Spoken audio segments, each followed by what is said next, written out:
రాజ్యహింసకు వ్యతిరేకంగా తన జీవితమంతా పోరాడి ప్రజల్ని చైతన్యం చేసి ఆపరేషన్ కగార్లో పోలీసు బలగాలు చిత్రహింసలు పెట్టి చంపేసిన కామ్రేడ్ మిడ్కోను స్మరించుకోవడానికి వచ్చిన అందరికీ లాల్ సలాం. కామ్రేడ్ మిడ్కో ఎవరు? తెలంగాణ రైతాంగ సాయుధ పోరాటానికి తొలిసారిగా బాటలు వేసిన దొడ్డి కొమరయ్య నెత్తురు చిందించిన దారిలో ఉద్భవించిన రేణుకాదేవి.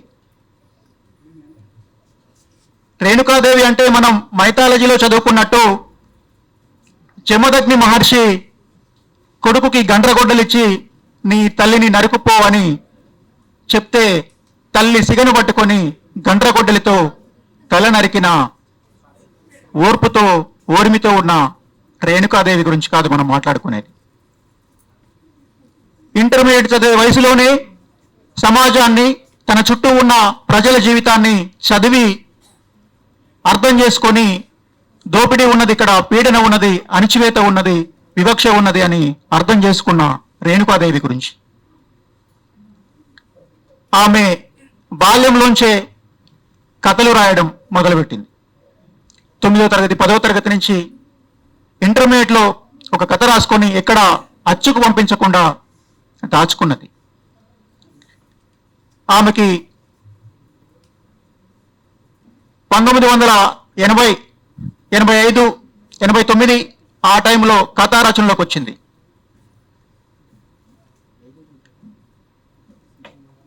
1994లో భావుకథ కథ అది తెలుగు సాహిత్యంలో ఒక చర్చను రేకెత్తించింది.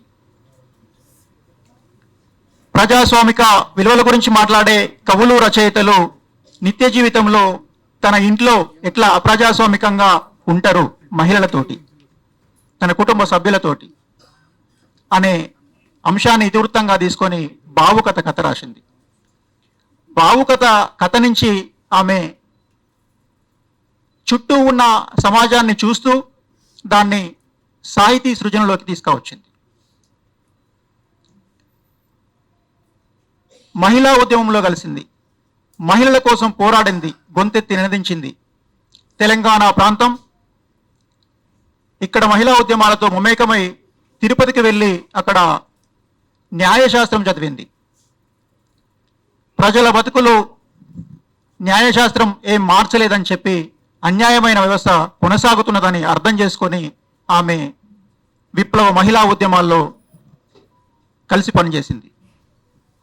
తెలంగాణ, తిరుపతి, విశాఖ ఈ ప్రాంతాల్లో మహిళా ఉద్యమాల్లో పనిచేసి చివరికి 2004లో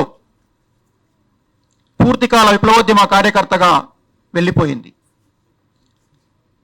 ఆమె 94లో రాసిన భావుకథ నుంచి 2001లో రాసిన మెట్ల మీద కథ దాకా దాదాపు ఒక 15 కథల్ని విప్లవ రచయితల సంఘం 2007లో మెట్ల మీద అనే కథా సంఘం పుట్టివేసింది. మెట్ల మీద ఇది మిడ్కో కథలు. మిడ్కో అంటే తన అసలు పేరు రేణుకాదేవి, గుమ్మడవెల్లి రేణుకాదేవి. తాను మిడ్కో అని కలం పేరు పెట్టుకున్నది. మిడ్కో అంటే మినుగురు. ఎట్లాంటి మినుగురు? చీకటి ప్రపంచాన్ని వెలిగించే మినుగురు. సూర్యుడు, చంద్రుడు లేని కాలంలో కూడా వెలుగులు విరజిమ్మే మినుగురు. అట్లాంటి సృజనాత్మకమైన పేరును పెట్టుకొని అంతే ఉన్నత మానవీయ ఆవిష్కారం కోసం కొనసాగుతున్న పోరాటంలో సాహితీ సృజన చేసింది మిడ్కో. మిడ్కో కథా రచయితగానే మాత్రమే ఆగిపోలేదు, ఆమె పీపుల్స్ జర్నలిస్ట్గా పనిచేసింది. మధ్య భారతంలో, ఛత్తీస్గఢ్లో, దండకారణ్యంలో ఏం జరుగుతున్నది, ఆదివాసీలపైన కొనసాగుతున్న మారణకాండని మెయిన్ స్ట్రీమ్ జర్నలిస్టులు సమాజానికి చెప్పట్లేరు. కానీ మనం చెప్పాలే, ఇక్కడ ఏం జరుగుతున్నది, ప్రజల జీవితంలో ఎంత విధ్వంసం కొనసాగుతున్నది. దీన్ని ఆమె 4-5 పుస్తకాలుగా రాసి బయటికి పంపించింది. అట్లా ఆమె కథా రచయితగా, న్యాయశాస్త్ర విద్యార్థిగా,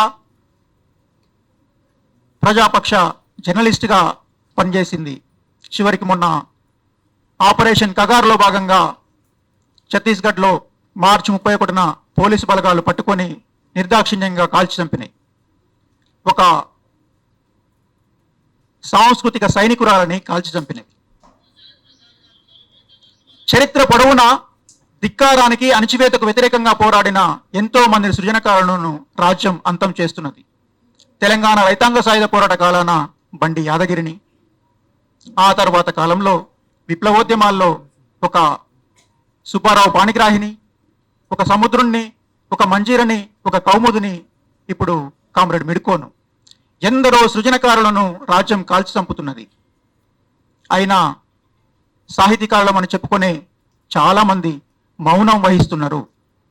ఈ మౌనం సమాజాన్ని తిరోగమనం వైపు నెట్టేస్తుంది.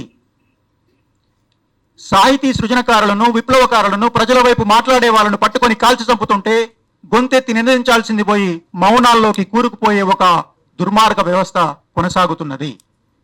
ఈ దుర్మార్గాన్ని, ఈ నిశ్శబ్దాన్ని బద్దలు కొట్టి మనం న్యాయాన్ని న్యాయంగా ప్రజల వైపు నిలబడకపోతే సమాజం తిరోగమనం పాలవుతున్నది.